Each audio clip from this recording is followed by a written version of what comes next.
I'm going to talk about ADHD, information overload, prison, and a tired brain. Coming up next.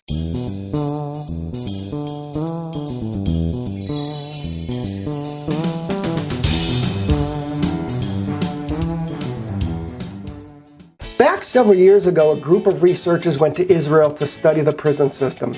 Specifically, they were looking at the parole system and what it took for prisoners to get out on parole. After they looked at the data and spoke to several judges, one interesting piece of information came out. Prisoners that went up for parole before lunch had a far greater chance of getting out of prison than prisoners that went up for parole hearings after lunch. What the researchers found was that the judges were suffering from information overload. They could not make an accurate decision after several hours of listening to prisoners, lawyers, and taking in all the other facts. They could not make a decision, so they did nothing and they sent those prisoners back to their cells. Those of us with ADHD suffer from the same challenges, information overload. Our brains get tired after a while and we have too much information to be able to think clearly.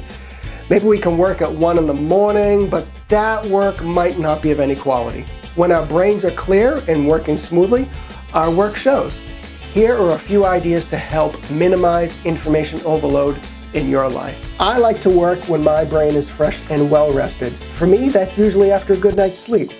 My advice is to find that time in your day. It's typically in the morning for me. I do a lot of writing, so my brain needs to be fresh, and I can really write a ton of content for that first 6 or 7 hours I'm up in the morning. In short, find your fresh brain time.